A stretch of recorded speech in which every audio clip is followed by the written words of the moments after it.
Shalom, selamat pagi dan selamat bergabung bersama kami dalam program Membaca Alkitab satu pasal satu hari. Baiklah kita mengisi hidup kita dengan kebenaran firman Tuhan terlebih dahulu sebelum kita memulai aktivitas kita hari ini. Semoga saudaraku mendengarkan suara Tuhan melalui kebenaran firman Tuhan pagi ini. Tuhan Yesus memberkati. Kejadian pasal 42. Saudara-saudara Yusuf pergi ke Mesir. Setelah Yakub mendapat kabar bahwa ada gandum di Mesir, berkatalah ia kepada anak-anaknya, "Mengapa kamu berpandang-pandangan saja?" Lagi katanya, "Telah kudengar bahwa ada gandum di Mesir. Pergilah ke sana dan belilah gandum di sana untuk kita, supaya kita tetap hidup dan jangan mati." Lalu pergilah 10 orang saudara Yusuf untuk membeli gandum di Mesir. Tetapi Yakub tidak membiarkan Benyamin, adik Yusuf, pergi bersama-sama dengan saudara-saudaranya, sebab pikirnya jangan-jangan ia ditimpa kecelakaan nanti. Jadi di antara orang yang datang membeli gandum terdapatlah juga anak-anak Israel, sebab ada kelaparan di tanah Kanaan. Sementara itu Yusuf telah menjadi mangku bumi di negeri itu. Dialah yang menjual gandum kepada seluruh rakyat negeri itu. Jadi ketika saudara-saudara Yusuf datang, kepadanya lah mereka menghadap dan sujud dengan mukanya sampai ke tanah. Ketika Yusuf melihat saudara-saudaranya, segeralah mereka dikenalnya, tetapi ia berlaku seolah-olah ia seorang asing kepada mereka. Ia menegur mereka dengan membentak, katanya, "Dari mana kamu?" Jawab mereka, "Dari tanah Kanaan untuk membeli bahan makanan." Memang Yusuf mengenal saudara-saudaranya itu, tetapi dia tidak dikenal mereka. Lalu teringatlah Yusuf akan mimpi-mimpinya tentang mereka. Berkatalah ia kepada mereka, "Kamu ini pengintai. Kamu datang untuk melihat-lihat di mana negeri ini tidak dijaga." Tetapi jawab mereka, "Tidak, tuanku, hanyalah untuk membeli bahan makanan hamba-hambamu ini datang.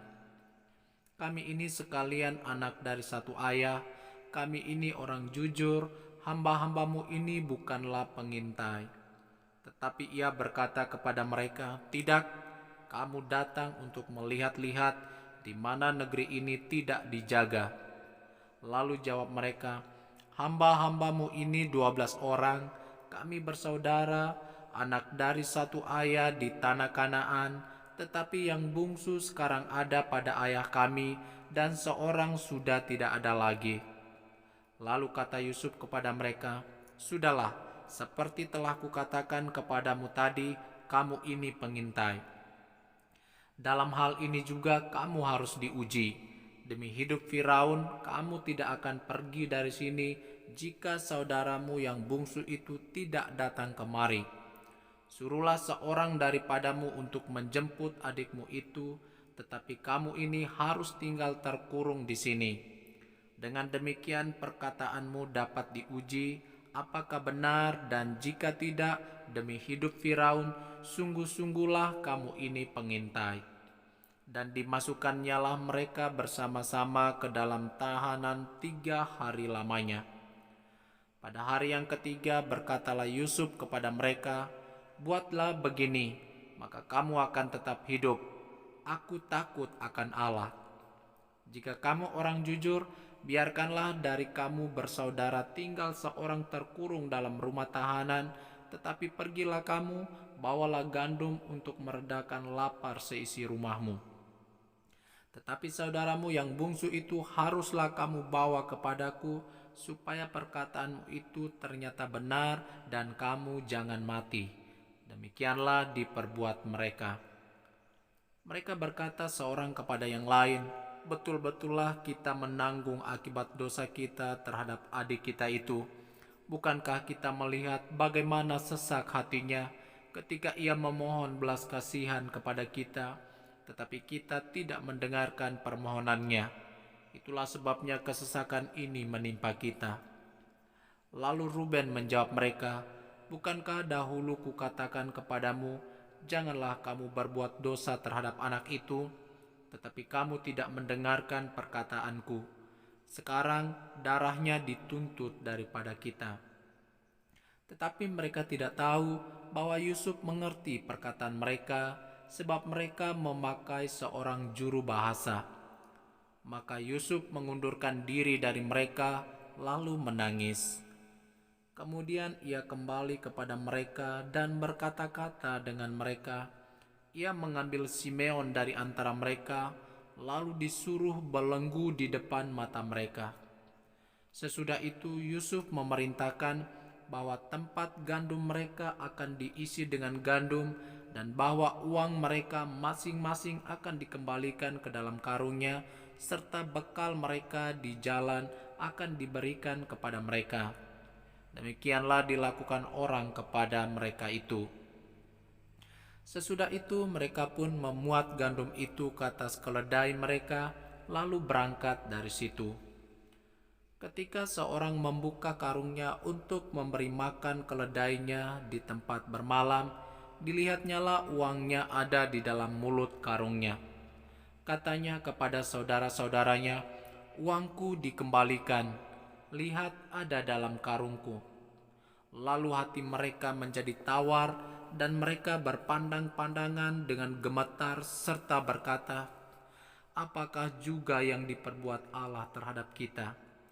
Ketika mereka sampai kepada Yakub ayah mereka di tanah Kanaan, mereka menceritakan segala sesuatu yang dialaminya. Katanya, "Orang itu, yakni yang menjadi tuan atas negeri itu, telah menegur kami dengan membentak dan memperlakukan kami sebagai pengintai negeri itu. Tetapi kata kami kepadanya, kami orang jujur, kami bukan pengintai. Kami 12 orang bersaudara, anak-anak ayah kami, seorang sudah tidak ada lagi, dan yang bungsu ada sekarang pada ayah kami di tanah Kanaan."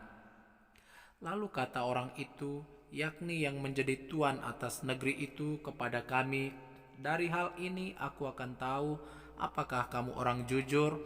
Dari kamu bersaudara, haruslah kamu tinggalkan seorang padaku. Kemudian bawalah gandum untuk meredakan lapar seisi rumahmu dan pergilah. Lalu bawalah kepadaku saudaramu yang bungsu itu, maka aku akan tahu bahwa kamu bukan pengintai, tetapi orang jujur. Dan aku akan mengembalikan saudaramu itu kepadamu, dan bolehlah kamu menjalani negeri ini dengan bebas." Ketika mereka mengosongkan karungnya, tampaklah ada pundi-pundi uang masing-masing dalam karungnya, dan ketika mereka beserta ayah mereka melihat pundi-pundi uang itu, ketakutanlah mereka. Dan Yakub ayah mereka berkata kepadanya, "Kamu membuat aku kehilangan anak-anakku. Yusuf tidak ada lagi, dan Simeon tidak ada lagi. Sekarang Benyamin pun hendak kamu bawa juga. Aku inilah yang menanggung segala-galanya itu." Lalu berkatalah Ruben kepada ayahnya, "Kedua anakku laki-laki boleh engkau bunuh jika ia tidak kubawa kepadamu. Serahkanlah dia ke dalam tanganku, maka dia akan kubawa kembali kepadamu." Tetapi jawabnya, "Anakku itu tidak akan pergi ke sana bersama-sama dengan kamu, sebab kakaknya telah mati dan hanya dialah yang tinggal. Jika dia ditimpa kecelakaan di jalan yang akan kamu tempuh, maka tentulah kamu akan menyebabkan aku yang ubanan ini turun ke dunia orang mati karena duka cita." Demikianlah firman Tuhan.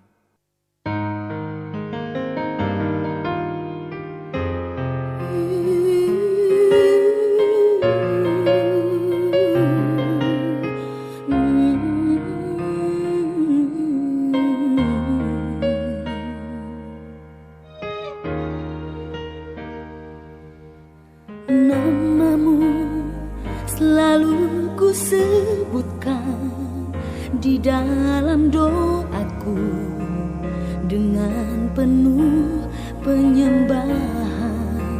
Kasih-Mu senantiasa ku kenang dalam pujianku.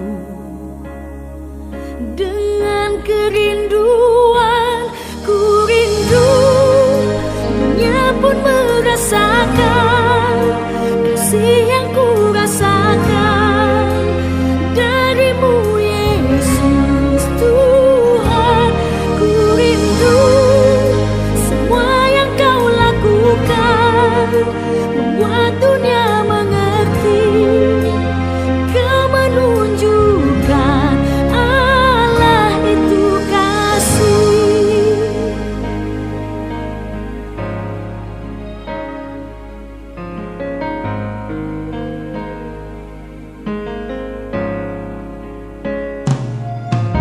Nama-Mu selalu ku sebutkan di dalam doaku, dengan penuh penyembahan. Kasih-Mu senantiasa ku kenang dalam pujian.